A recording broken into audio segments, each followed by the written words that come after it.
Hello everyone, good morning, welcome back to my channel. তো বন্ধুরা, তোমরা সবাই কেমন আছো?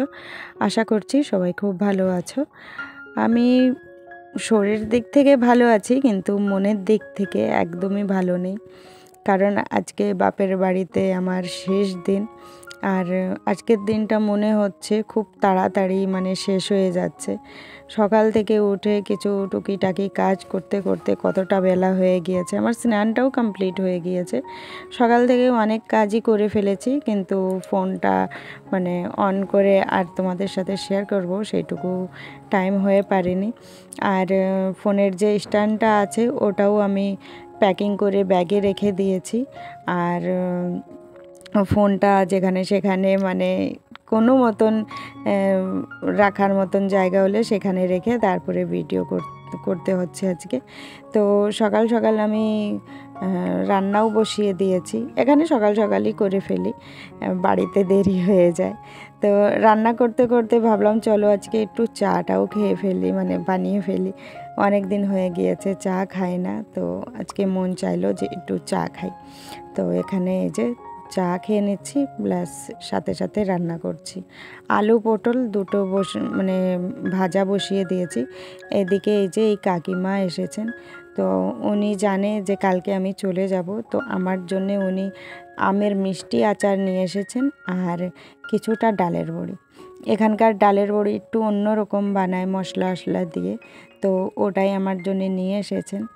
আর এই আচারগুলো এর আগেও কাকিমা একদিন দিয়েছিলেন, এত সুন্দর টেস্টি আচার কি আর বলবো।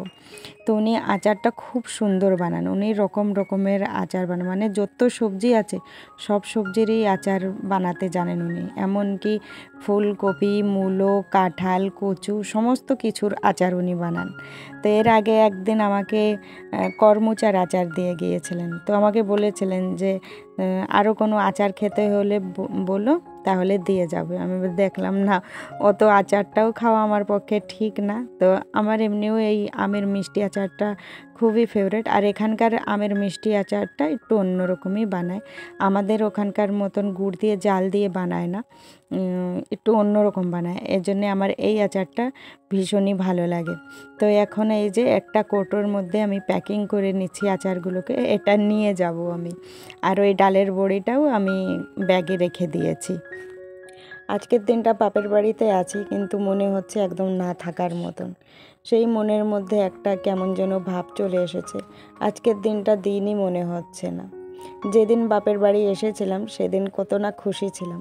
হ্যাঁ, মনে মনে এটাও ভাবছিলাম যে একদিন এমনটা আসবে যে আমার যাওয়ার দিন চলে আসবে, সেদিনটা খুবই খারাপ লাগবে। যাই হোক, কী আর করা যাবে, মেয়েদের জীবনটাই হচ্ছে এমন। বাপের বাড়ি যতই আনন্দ থাকুক না কেন, যতই খুশি থাকুক না কেন, যতই যা থাকুক না কেন, বেশি দিন আর থাকা যায় না। আর আমার তো কষ্ট লাগে এই যে বাবার জন্যে। আজ আমি বাবাকে করে ধরে খাওয়াচ্ছি সমস্ত কিছু, বাবার যত দায়িত্ব আছে, জামা কাপড়, কিছুই তো বাবাকে করতে দিই না। আর করতে দেবই বা কেন? বয়স্ক বাবা, তাকে যতটা হেল্প করতে পারি ততটা করি। চলে গেলে তো ইচ্ছা থাকলেও করতে পারবো না, বাবাকেই সমস্ত কাজ বাজ করে খেতে হবে, ঘর ঝাড় দিতে হবে, থালা বাসন ধুতে হবে, নিজের জামা কাপড় ধুতে হবে। বাবার একটা অভ্যাস আছে, একবার এক জামা কাপড় পরে নিলে সার্ফ দিয়ে না ধোয়া পর্যন্ত কিন্তু পরে সেটা আর পরে না। তো এই জন্য প্রত্যেক দিনের জামা কাপড় প্রত্যেক দিনই সার্ফ দিয়ে ধুয়ে দিতে হয়। আর যখন আমি থাকবো না তখন তো বাবাকে নিজেই করে নিতে হবে।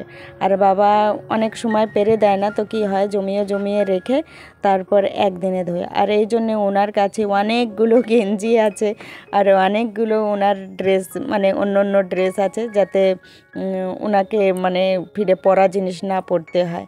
আর যখন টাইম পায় একদিনে ওই বলতে পারো 15 থেকে 20খানা ওনার গেঞ্জিও আছে। কথা বলতে বলতে দেখো বাবা এই যে একটা কৌটা রেখে দিয়েছে। এটা কিসের কৌটা বলো তো?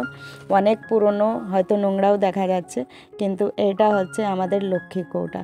ছোটোবেলা থেকেই দেখেছি বাবা যতটা টাকা ইনকাম করেছে এর মধ্যেই রেখেছে। আমরা ওই যখন টাকার আমাদের দরকার পড়তো এই কৌটা নিয়ে নিয়ে এর মধ্যে থেকে টাকা নিয়ে নিতাম। হ্যাঁ, টাকাগুলো নিতাম এতটাই যতটা আমাদের দরকার, তার বেশি আর কোনো দিনও নিইনি। তো এই কৌটাটা বাবা বলে লক্ষ্মী কৌটা।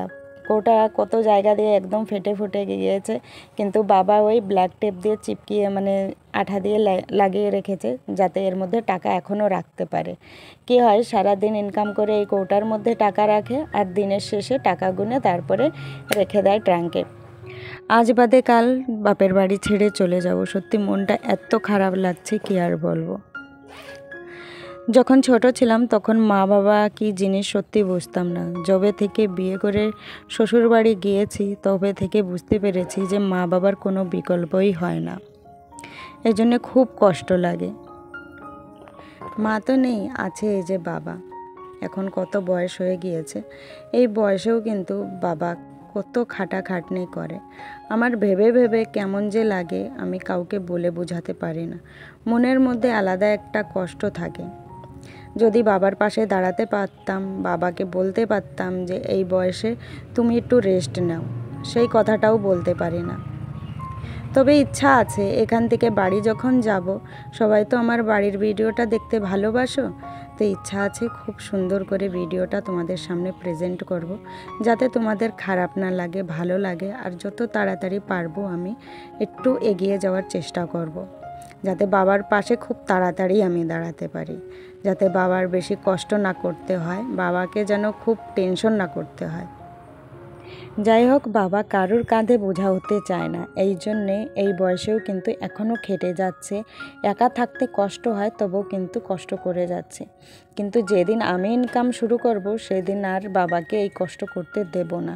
উনি হয়তো ভাবে যে মেয়ের কাঁধে কেন বোঝা হব, ওনাকেও আমি বলে দেব যে তুমি যখন আমাদের ছোটোবেলায় আমাদেরকে বোঝা মনে করোনি, তেমন কিন্তু এখন তুমিও আমাদের কাছে বোঝা না। দেখো, দেখতে দেখতে আজকের দিনটাও গেল, মানে আর আমার হাতে একটাও দিন নেই যে আমি বাপের বাড়ি থাকবো। যাই হোক, রাত্রের রান্না হচ্ছে এখানে শসা দিয়ে ডিমের তরকারি রান্না করেছিলাম আর একটা টক করেছিলাম। বাস এই দিয়েই রাত্রের খাওয়া দাওয়া হলো। চলো ভিডিওটা শেষ করছি, কালকে ফিরে দেখা হবে।